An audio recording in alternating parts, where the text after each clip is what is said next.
इससे पहली वीडियो में आपने देखा कि बेताल विक्रम को 14वीं कहानी सुनाता है, जिसके बाद राजा फिर बोल पड़ता है तो बेताल वापस पेड़ पर जाकर लटक जाता है और विक्रम फिर से बेताल को लेकर चल पड़ता है तो बेताल 15वीं कहानी राजा को सुनाता है। नेपाल देश में शिवपुरी नामक नगर में यशकेतु नामक राजा राज करता था।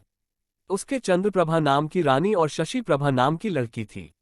जब राजकुमारी बड़ी हुई तो एक दिन वसंत उत्सव देखने बाग में गई। वहां एक ब्राह्मण का लड़का आया हुआ था। दोनों ने एक दूसरे को देखा और प्रेम करने लगे। इसी बीच एक पागल हाथी वहां दौड़ता हुआ आया। ब्राह्मण का लड़का राजकुमारी को उठाकर दूर ले गया और हाथी से बचा लिया। शशि प्रभा महल में चली गई, पर ब्राह्मण के लड़के के लिए व्याकुल रहने लगी। उधर ब्राह्मण के लड़के की भी बुरी दशा थी। वह एक सिद्ध गुरु के पास पहुंचा और अपनी इच्छा बताई। उसने एक योग गुटिका अपने मुंह में रखकर ब्राह्मण का रूप बना लिया और एक गुटिका ब्राह्मण के लड़के के मुंह में रखकर उसे सुंदर लड़की बना दिया और राजा के पास जाकर कहा, मेरा एक ही बेटा है, उसके लिए मैं इस लड़की को लाया था, पर लड़का न जाने कहाँ चला गया। आप इसे यहाँ रख ले, मैं लड़के को ढूंढने जाता हूँ, मिल जाने पर इसे ले जाऊंगा। सिद्ध गुरु चला गया और लड़की के भेष में ब्राह्मण का लड़का राजकुमार के पास रहने लगा। धीरे धीरे दोनों में बड़ा प्रेम हो गया। एक दिन राजकुमारी ने कहा, मेरा दिल बड़ा दुखी रहता है। एक ब्राह्मण के लड़के ने पागल हाथी से मरे प्राण बचाए थे, मेरा मन उसी में रमा है। इतना सुनकर उसने गुटिका मुंह से निकाल ली और ब्राह्मण कुमार बन गया। राजकुमारी उसे देखकर बहुत प्रसन्न हुई। तब से वह रात को रोज गुटिका निकालकर लड़का बन जाता, दिन में लड़की बना रहता। दोनों ने चुपचाप विवाह कर लिया। कुछ दिन बाद राजा के साले की कन्या मृगांक दत्ता का विवाह दीवान के बेटे के साथ होना तय हुआ।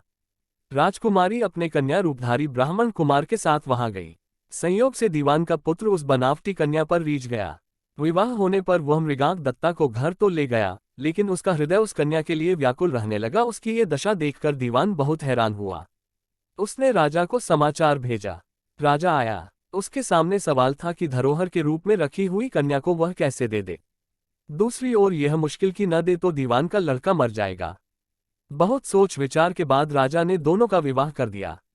बनावटी कन्या ने ये शर्त रखी कि चूंकि वह दूसरे के लिए लाई गई थी, इसलिए उसका ये पति 6 महीने तक यात्रा करेगा, तब वह उससे बात करेगी। दीवान के लड़के ने ये शर्त मान ली। विवाह के बाद वह उसे मृगांक दत्ता के पास छोड़ तीर्थ यात्रा चला गया। उसके जाने पर दोनों आनंद से रहने लगे। ब्राह्मण कुमार रात में आदमी बन जाता और दिन में कन्या बना रहता। जब 6 महीने बीतने को आए तो वह एक दिन मृगांक दत्ता को लेकर भाग गया। उधर सिद्धगुरु एक दिन अपने मित्र शशि को युवा पुत्र बनाकर राजा के पास लाया और उस कन्या को मांगा। शाप के डर के मारे राजा ने कहा, वह कन्या तो जाने कहाँ चली गई, आप मेरी कन्या से इसका विवाह कर दें। वह राजी हो गया और राजकुमारी का विवाह शशि के साथ कर दिया। घर आने पर ब्राह्मण कुमार ने कहा, ये राजकुमारी मेरी स्त्री है, मैंने इससे गंधर्व रीति से विवाह किया है। शशि ने कहा, यह मेरी स्त्री है क्योंकि मैंने सबके सामने विधि पूर्वक ब्याह किया है। बेताल ने पूछा, वह दोनों में से किसकी पत्नी है? राजा ने कहा, मेरी राय में वह शशि की पत्नी है, क्योंकि राजा ने सबके सामने विधिपूर्वक विवाह किया था। ब्राह्मण कुमार ने तो चोरी से ब्याह किया था। चोरी की चीज पर चोर का अधिकार नहीं होता।